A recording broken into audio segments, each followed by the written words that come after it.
Hmm.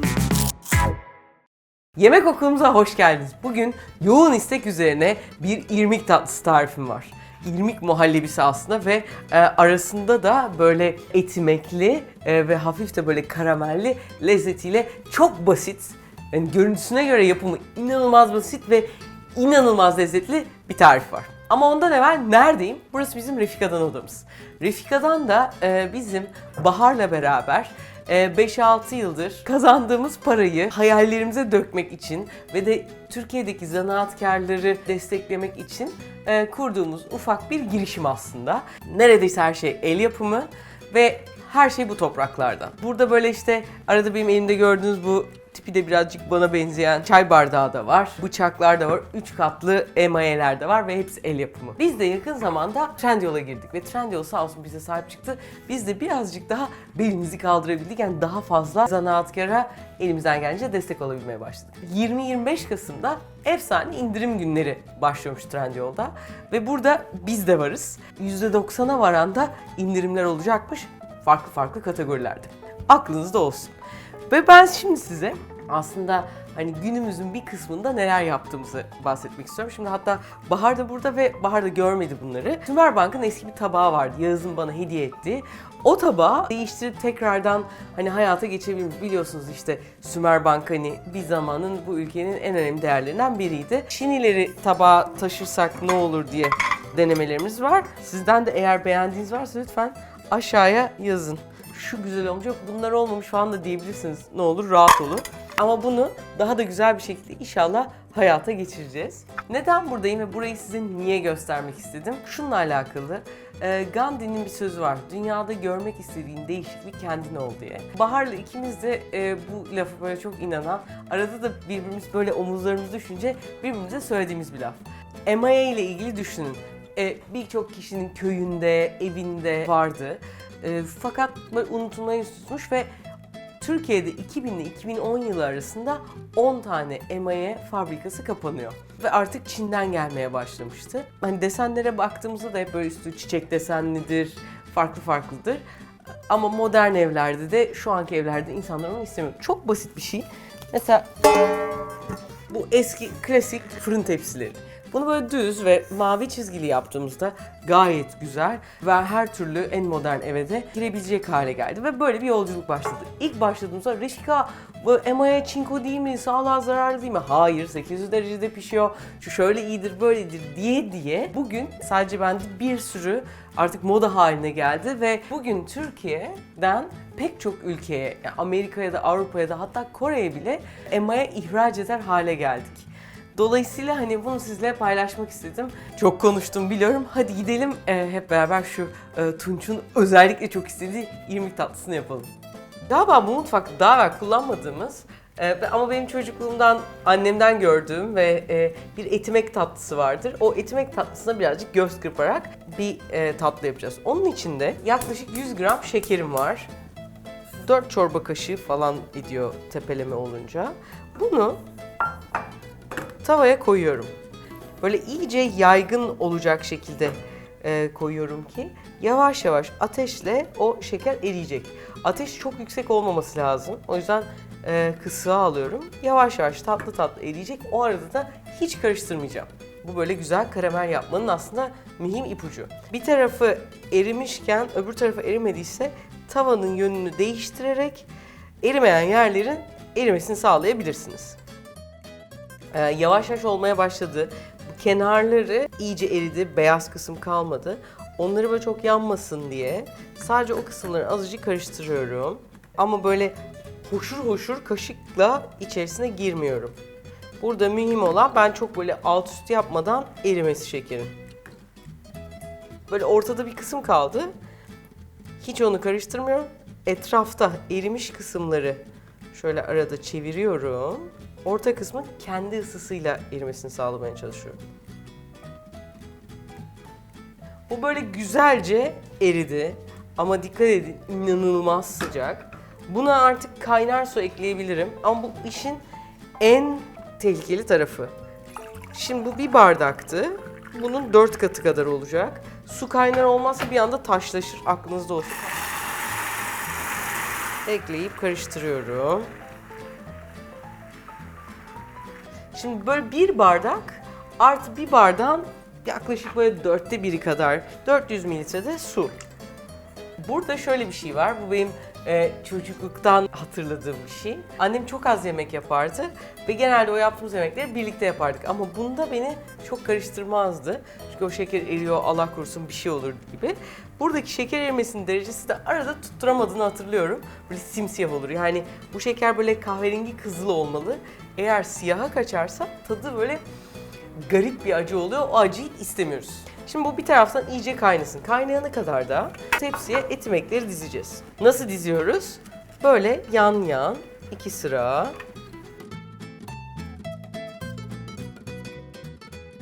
Ve böyle son olarak da yavaş yavaş böyle bile kırılabilir. Hayattır. Şöyle yerleştiriyorum. Bunu üzerine döküyorum. İlk başta böyle çok gibi gözükebilir ama etimekler bayağı onları çekip irileşecek, mukavemetleri artacak. Bunlar burada dursun. Şimdi gelelim asıl kendi irmikli tatlımızı yapmaya. Bunu özellikle Tunç sen benden ilk istediğinde hatırlıyorum. Dünyanın en kolay tatlılarından biri olarak yapmalıyız ve insanlar da çok seviyor. Ben de çok seviyorum. Bana yapar mısın dediğin için yapıyoruz. Şimdi bunun içerisine 1 litre sütü ekliyorum. Peki gerçekten dünyanın en kolay tatlısı mı? Yani bizim yaptığımız daha kolay tatlılarımız vardı. Hani üşüdüm, acıktım, yarın sınavım var tatlısı. Bundan bayağı daha kolay. Ne o? Böyle mi? Buraya. Tamam. Tamam, onu buradan izleyebilirsiniz. 1 litre süte 200 gram şekerimi koyuyorum. O da böyle bir 8 çorba kaşığı gibi. 120 gram da irmik koyacağım. O da kaç kaşığa denk geliyor? 1, 2, 3. Böyle yaklaşık 9 tepeleme çorba kaşığı kadar da irmiğim var. Bunları böyle güzelce karıştırıyorum. Kaynayana kadar şekerin erimesi, irmiğin de iyice sütle karışmış olması lazım. İrmik, süt, şekeri aslında karıştırınca böyle kendiliğinden bir muhallebi oldu bile sayılır.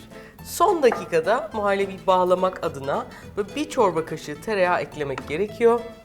Eğer lezzet artırmak istiyorsanız, ki Tunç biliyorum sen sakız istiyorsan ama sakız bunun karameliyle yarışacağı için onunla yarışmayacak şey vanilin ekliyoruz. Yani vanilya eklemek isterdik ama şu an bütçemiz yetmiyor.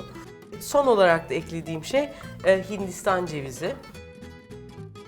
Yaklaşık böyle 2 dolu çorba kaşığı da Hindistan cevizi ekliyorum ve böyle karıştırmaya devam ediyorum. Bu son dakika tereyağın eklenmesi onun hem görüntüsünü hem de kıvamını hem de soğuduktan sonra diriliğini arttırıyor. Bu arada bu tarifin hani deminki karamel tarafını iptal edip böyle küçük kaplarda öğrenci evinde bile yapabilirsiniz. 5 dakika sürüyor.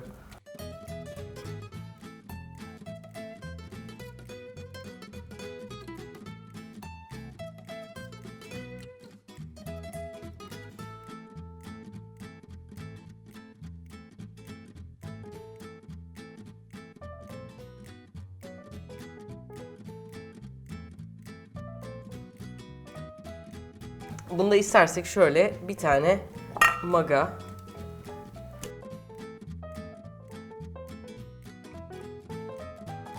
Bu hem böyle çok doyurucu hem de böyle gerçekten bir kış dondurması gibi oluyor.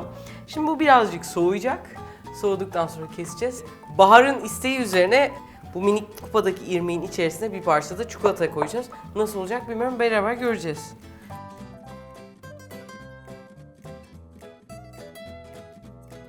Şimdi bu ikisi önce tam soğuyacak, sonra buzdolabına girecek. Buzdolabında en az 1 saat beklemesi lazım. Ondan sonra numaralarımız devam edecek. Evet. Güzelce beklettik. Hatta 1 saatten daha fazla akşam olduğu sayılabilir. Ve şimdi bunu artık tabağa çıkaracağım. Böyle düz bir tabağa çıkaracağım. Fakat önce kenarlarını mümkünse böyle bir bıçağın tersiyle şöyle geçiyorum.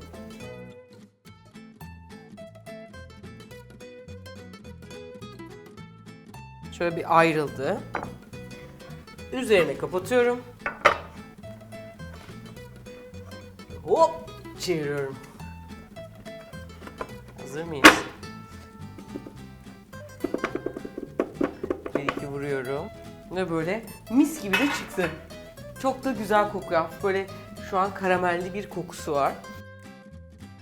Bunun kenarlarını alacağım. Şöyle.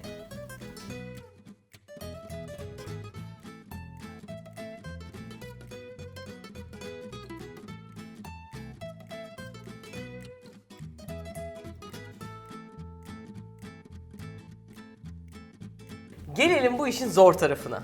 Şöyle ortadan keseceğim.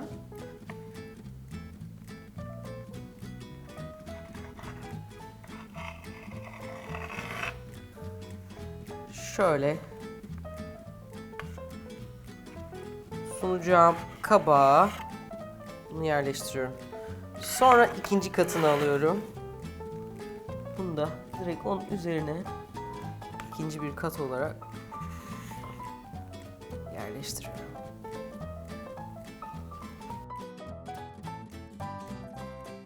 Ya da böyle direkt öğrenci usulü ve Bahar senin istediğin gibi parça çikolatalı. Bahar. O kıt kıtı duyduk. Gerçekten. Tam istediğim gibi. Tam istediğin gibi. Ben de bir bakayım tam istediğimiz gibi mi? Bu tatlının bence daha meşhur olması lazım. Hatta dünyaca meşhur bile gidebilir. Bunu dünyaca meşhur yapabilmek için aklınızda fikirler varsa lütfen aşağıya yazın. Şimdi artık bunu, bu güzelliği, küçüğü yiyebiliriz. Yemek için de Bahar hazırda bekliyordu. Sensiz yiyemezdik zaten.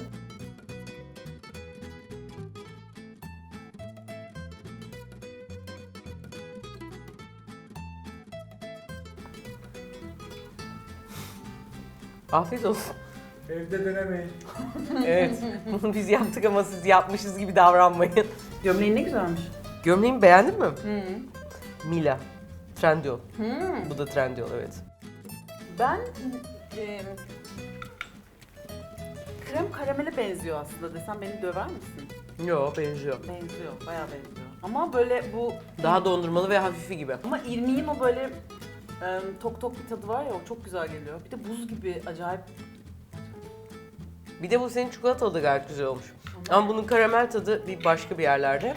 Ben en çok bunu çok seven ve buna böyle çikolata sos veya işte spangle falan koyan Tunç'un da nasıl hissedeceğini merak ediyorum.